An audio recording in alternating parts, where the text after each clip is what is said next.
और अब आपको सीधा लिए चलते हैं उदयपुर, जहां चिंतन शिविर में पहुंचे हैं मुख्यमंत्री भजनलाल शर्मा, जहां वे संबोधित कर रहे हैं। मंत्रालय की हमारी कैबिनेट मंत्री श्रीमती अन्नपूर्णा देवी जी, मैं उनको और भी धन्यवाद देता हूं कि समय की परिस्थिति चलती है तो कई बातें अनायास हो जाती हैं, और अनायास वो ये हो जाती हैं कि उनके नाम से ही ये महिला बाल विकास मंत्रालय को अगर आप देखेंगे, क्योंकि कई बार मैं कहता हूं गांव में जब हम जाते हैं, गांव में जब पहली बार बारिश होती है आषाढ़ के माह में, तो हम जाते हैं तो मां अन्नपूर्णा से हम निवेदन करते हैं कि मां इसमें आप सभी को देना, पक्षियों को भी देना, जानवरों को भी देना, मेरे आए हुए अतिथि को भी देना, मेरे परिवार को भी देना, साधु संत जितने भी हैं उन सभी को देना। और हमें आज निश्चित रूप से मैं कह सकता हूं कि जो महिला बाल विकास मंत्रालय है वो ऐसी अन्नपूर्णा देवी जी के पास है। निश्चित रूप से इसमें अच्छे काम होने वाले हैं। मेरी कैबिनेट में मेरी साथी और हमारी उप मुख्यमंत्री महिला विकास मंत्री श्रीमती दिया कुमारी जी, माननीय उड़ीसा की उप मुख्यमंत्री श्रीमती प्रावती परिदा जी, हमारी महिला विकास में राज्य मंत्री सावित्री ठाकुर जी, माननीय सचिव अनिल मलिक जी, और विभिन्न राज्यों से हमारे मंत्रीगण बहनें, हमारे भाई एवं इस कार्यक्रम में उपस्थित सभी राज्यों के हमारे अधिकारीगण, मैं आप सभी को पुनः स्वागत करता हूं, अभिनंदन करता हूं। यह चिंतन शिविर है और चिंतन शिविर ये और महत्वपूर्ण हो जाता है क्योंकि जिस महिला एवं बाल विकास मंत्रालय का ये चिंतन शिविर है, इस चिंतन शिविर में मैं सिर्फ इतना कहना चाहता हूं कि इसके नाम से हमारे अंदर अनुभूति होती है या नहीं होती है, क्योंकि ये एक ऐसा मंत्रालय है। हमारे पूर्व राष्ट्रपति अब्दुल कलाम जी कहते थे कि अगर किसी राष्ट्र को, किसी प्रदेश को आगे बढ़ना है तो महिला को सशक्त करना है, तभी वो राज्य या प्रदेश आगे बढ़ सकता है। और मैं ये भी कह सकता हूं कि हमारी बहनों का हमारे राष्ट्र की प्रगति में बहुत बड़ा योगदान है। महिला बाल विकास मंत्रालय की परिकल्पना आपके मन में पहले से सजोनी होगी, क्योंकि हम किसी भी बात की अनुभूति तीन प्रकार से कर सकते हैं। या तो हम देखकर कर सकते हैं, या हम सुनकर कर सकते हैं, या हम पढ़कर के कर सकते हैं। और ये तीनों अनुभूति इसके लिए आवश्यक इसलिए है कि हमारा महिला बाल विकास मंत्रालय हमारे देश की, हमारे प्रदेश की आधारशिला है। अगर यह मजबूत होगा तो हमारा राष्ट्र मजबूत होगा, क्योंकि जब हम काम करते हैं 70 साल से जिस तरह से देश के अंदर एक परपाटी बनी है, और वो परपाटी ये बनी है कि सिर्फ हमें उस मंत्रालय के काम को करने के लिए अनुभूति की आवश्यकता होती है। उस अनुभूति का अभाव पिछले दिनों देखने में मिला है। मैं कहना चाहता हूं, 2014 के बाद देश के यशस्वी प्रधानमंत्री नरेंद्र मोदी जी के नेतृत्व में उन्होंने उस धारणा को तोड़ने का काम किया है और उन्होंने हर मंत्रालय के अलग अलग काम क्या हो सकते हैं उसका काम किया है। यह उन्होंने नया अध्याय जोड़ा है और इसलिए मैं कह सकता हूं कि जो मैंने कहा कि अनुभूति 3 प्रकार से हो सकती है। जब तक हमें उस काम की अनुभूति नहीं होगी, और मैं इसलिए कहना चाहता हूं कि यह चिंतन शिविर है और इस चिंतन शिविर में कई बातों पर चर्चा भी होगी। चर्चा निश्चित रूप से और चर्चा के माध्यम से कई विषय निकल करके आएंगे। उन विषयों को हम समाहित करेंगे और समाहित करने के बाद जिन जिन पहलुओं पर चर्चा होगी, चर्चा के बाद उसका निष्कर्ष भी निकलेगा। चर्चा, निष्कर्ष और उसकी क्रियान्विति का किस तरह से उसकी क्रियान्विति हम कर सकते हैं। विभिन्न राज्यों की अलग अलग परिस्थिति, उस परिस्थिति के माध्यम से हमें हमारे महिला बाल विकास मंत्रालय को किस तरह से मजबूत करना है। अगर हमारी जो सबसे छोटी इकाई है वो आंगनबाड़ी है और उसके माध्यम से, क्योंकि हम कहते हैं कि सबसे अगर प्रथम बालक की कोई कक्षा है, प्रथम अगर गुरु है तो वो मां है और मां के बाद अगर अब वो दूसरी बार अगर वो जाता है तो वो आंगनबाड़ी है।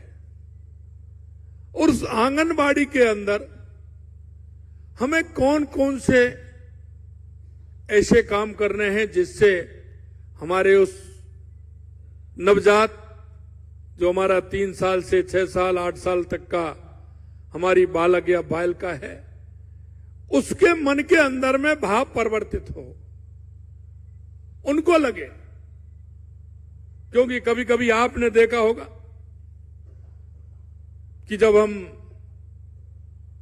कुछ बातें आती हैं तो वो आदत में आ जाती है। हमें आदत में आने के लिए भी कुछ करना होगा।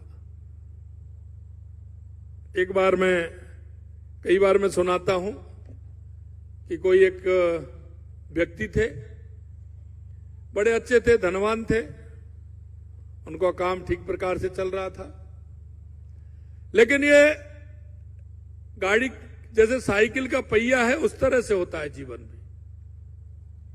तो कुछ दिन बाद उनको कुछ कमी आई। कमी आने के बाद वो, क्योंकि आदमी के बाद थोड़ा सा दिक्कत आती है तो वो कहीं ना कहीं किसी मंदिर में जाएगा, किसी ना किसी के पास जाएगा, ठाकुर जी के पास जाएगा, हनुमान जी के पास जाएगा, उनके पास जाएगा। फिर वो किसी व्यक्ति के पास भी जाता है, कभी हाथ दिखाता है, कभी कुछ दिखाता है, कभी कुछ दिखाता है। तो हो गया, एक विद्वान थे, उनके पास जाकर के पहुंचा। उन्होंने कहा कि साहब ये है। तो उन्होंने कहा आइए बैठिए। उन्होंने बैठाया, उनकी कोई दिक्कत नहीं। उन्होंने देखा, देख करके उनको कहा कि बताइए। बोले 3-4 महीने में ठीक हो जाएगा। 3-4 महीने बाद उसकी उत्सुकता और बढ़ गई। 3-4 महीने में क्या होगा, बताइए, क्या मेरी लॉटरी खुलने वाली है, क्या होने वाला है, कैसे होगा, कैसे नहीं होगा। बोले नहीं, 3-4 महीने में हो जाएगा। बोले कैसे होगा? बोला आपकी आदत में आ जाएगा। जो आपका है यह आपकी आदत में आ जाएगा। तो मैं कहना चाहता हूं कि कुछ बातें हमको हमारी आदत में भी डालनी होंगी, और वो आदत में इसलिए डालनी होंगी कि हमारा जो परिदृश्य है, जो हम देख रहे हैं, अभी हमने देखा राजस्थान के अंदर गांव ढाणी हमारे आंगनवाड़ी केंद्र हैं, लेकिन आंगनवाड़ी केंद्रों में हम देखते हैं जो हमारे गांव के लोग हैं, हमारी माता बहनें हैं, हमारी सहकारी संस्थाएं चल रही हैं, दूध संकलन करती हैं, और वो क्योंकि आर्थिक विषमता जो होती है, आर्थिक स्थिति जो होती है, वो कई मायने में बहुत कुछ कराने को मजबूर भी कर देती है। तो हमने देखा कि हमारी माता बहनें जो गाय भैंस रखती हैं, वो सारा सारा दूध जो टंकी वाला सुबह आ जाता है उसको दे देती है।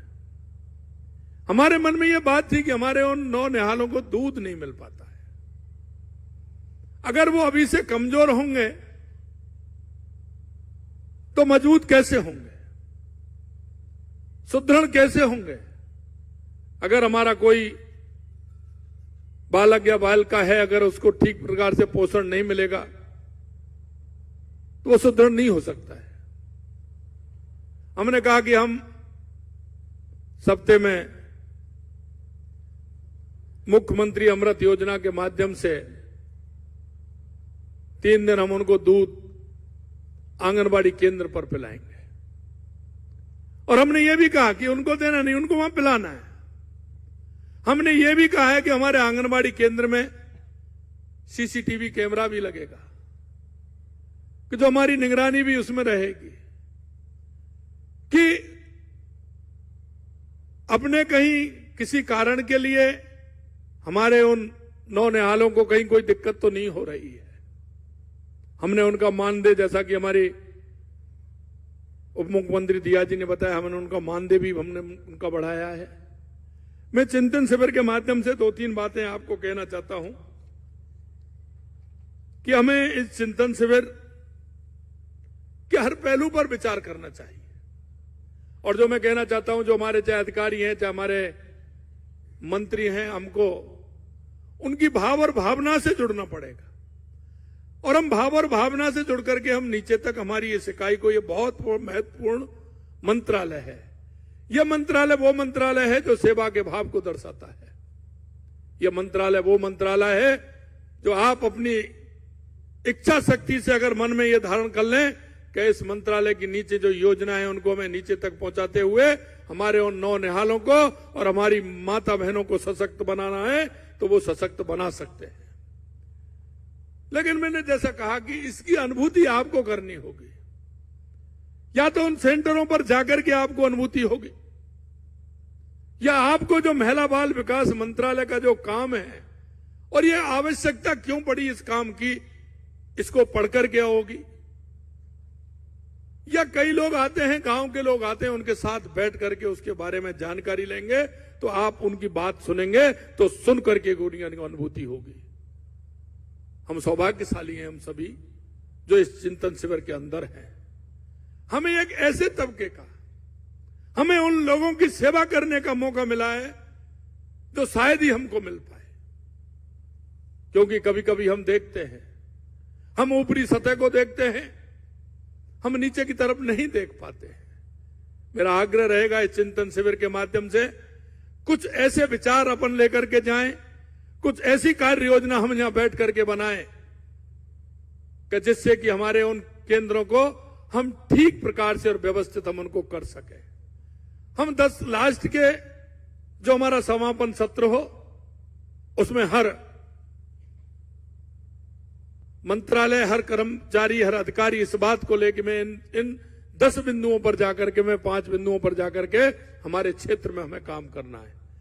मैं कह सकता हूं आपका अनुभव हो सकता है, लेकिन जब तक अनुभूति नहीं होगी उसकी, जब तक हम काम नहीं कर पाएंगे। क्योंकि जिसको आवश्यकता है उस आवश्यकता की अनुभूति हम सभी को करनी पड़ेगी, और वो इसलिए करनी पड़ेगी कि हमारे पास जिम्मेदारी है। हमें छोटी छोटी बातों पर ध्यान देना होगा, क्योंकि कई बार लोग कहते हैं कि ये तो बहुत छोटी बात है। देखिए, मैं हमेशा कहता हूं, जो एक कहावत है कि मुर्गी के लिए तकुआ का घाव बहुत बड़ा होता है। मुर्गी के लिए तकुआ का घाव बहुत बड़ा होता है। शायद कई नहीं समझ पाए होंगे मेरी इस बात को, कि यानी कि छोटी जो मुर्गी होती है, अगर उसमें एक पिन भी चुभेंगे तो उसके लिए वो बहुत बड़ा घाव होता है। हम उसकी अनुभूति नहीं कर पाते। एक जो गांव में, एक आंगनबाड़ी केंद्र पर एक जो हमारी माँ है, हमारा बालक है, बालिका है, वो जाती है, वो ऐसे नहीं जाती। एक बार विचार कर लें कि हमारे लोग कितने जाते हैं, आपको अनुभूति हो जाएगी। आपके परिवार में से कौन जाता है, आवश्यकता है, वो किसकी आवश्यकता है और वो क्यों जाता है, इसकी अनुभूति अगर आपके मन में हो जाएगी तो वो परिकल्पना अपने आप आ जाएगी और आप काम करने के लिए आपके मन में एक भाव जागृत हो जाएगा। किसी काम को करने के लिए मन में भाव और भावना आवश्यक है और उस आवश्यकता के हिसाब से हमें काम करना होगा। देश के यशस्वी प्रधानमंत्री नरेंद्र मोदी जी हर छोटी बात को कहते हैं, इस राष्ट्र को मजबूत बनाना है, इस राष्ट्र की नींव को मजबूत बनाना है। और नींव मजबूत जब बनेगी जब इन सारे विषयों को लेकर के हम उस पर काम करेंगे। और मैं आप सभी को भी मैं धन्यवाद देना चाहता हूं कि आपको इस देश की युवा पीढ़ी को और माता बहनों को मजबूत करने के लिए एक अच्छा प्लेटफॉर्म मिला है, एक अच्छा मंत्रालय आपको मिला है। हम बहुत बड़ा काम कर सकते हैं, आंतरिक अनुभूति भी होगी। इसलिए मैं कहना चाहता हूं कि हमें यह काम करने के लिए और उनके स्वास्थ्य पोषण की देखरेख के साथ साथ उनकी सुरक्षा, शिक्षा, कौशल, संवर्धन, रोजगार, उद्यमता, सामाजिक सम्मान, महिला हितैषी नीतियां का प्रभावी क्रियान्वित करना होगा। जब हम इसका क्रियान्वित करेंगे तो जो हम कहते हैं पंडित दीनदयाल उपाध्याय की अंत्योदय की योजना निश्चित रूप से हम साकार कर पाएंगे। हमारे प्रधानमंत्री जी जिस तरह से पंडित दीनदयाल उपाध्याय, डॉक्टर भीमराव अंबेडकर जी की उन नीतियों पर चल रहे कि अंतिम पायदान पर खड़ा व्यक्ति उसको लाभ मिलना चाहिए, चाहे वो कोई भी हो। और जैसा कि हमारे उप मुख्यमंत्री जी ने चर्चा की, उन्होंने कहा कि देश के यशस्वी प्रधानमंत्री नरेंद्र मोदी जी कहते हैं कि हमारी 4 जातियां हैं। उन्होंने 4 जातियों में विभाजित किया है, एक महिला, एक युवा, एक किसान, एक मजदूर। वास्तविकता है अगर हम नजरें घुमा के देखें तो इससे कोई नहीं बचता है। और हम इसके लिए अगर काम करेंगे तो निश्चित रूप से हमारा देश आगे बढ़ेगा और हमारी नीतियां जो इसके लिए हमें प्रभावी रूप से बनाई है वो नीतियां हमारी आगे काम करेंगी। इसके लिए भारत सरकार द्वारा संचालित योजनाओं के साथ साथ राज्य सरकार की भी विभिन्न योजनाएं हैं। आप उन योजनाओं का समय समय पर मूल्यांकन करें, क्योंकि जब तक हम किसी बात का मूल्यांकन नहीं करेंगे, भाई आप देख रहे हो, आप सभी नीचे से पहली क्लास से पढ़ करके आए हो, कहीं ना कहीं कोई ना कोई पेपर तो आपने दिया है और पेपर दिया है तो उसमें आपका आधार बना है। आज भी आपको ध्यान होगा कि 10वीं में मेरा फर्स्ट डिवीजन आया है, सेकंड डिवीजन आया, थर्ड डिवीजन आया। आज आपकी अनुभूति होती है उस समय मेरी कैसी स्थिति थी, बाद में आके आपने डिक्टेशन ले ली, लेकिन आपकी कैसी स्थिति थी। तो हर काम के लिए मूल्यांकन करना, उस काम को आधार बनाते हुए उसकी मॉनिटरिंग और उसका मूल्यांकन और उसका परिणाम। हम किसी भी काम को करते वक्त, चाहे हम घर में भी कर रहे हैं चाहे बाहर भी कर रहे हैं, हम उसका आधार, हमको कोई ना कोई आधार हमें बनाना होगा। अगर आधार हम बना करके चलेंगे तो हमको भी आंकलन होगा, और नहीं तो वो काम हवा में ही होगा। हमारा आंकलन अगर नहीं होगा तो चल रहा है जैसा है वैसा चल रहा है।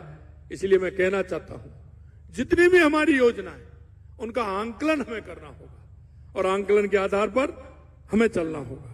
और जब आंकलन हमारा ठीक प्रकार से होगा तो निश्चित रूप से हम काम करेंगे। हमारी आंगनबाड़ी केंद्र की बहुत बड़ी संख्या है, हम उनमें अगर ठीक प्रकार से करें, देखिए कहां रिसाव है इसका ये भी हमें देखना है। रिसाव कहां है? हमारा जो हम करना चाहते हैं, भारत सरकार करना चाहती है, राजस्थान सरकार करना चाहती है, वो आखिरकार कहां रुका हुआ है। आपने देखा होगा 2014 से पहले, फिर मैं पीछे जाना चाह रहा हूं कि क्या स्थिति थी। कई हमारे पूर्व प्रधानमंत्री कहते थे कि हम 1 रुपया भेजता है 15 पैसे पहुंचता है, लेकिन देश के यशस्वी प्रधानमंत्री नरेंद्र मोदी जी के आने के बाद आपने कितना बड़ा परिवर्तन देखा है। अगर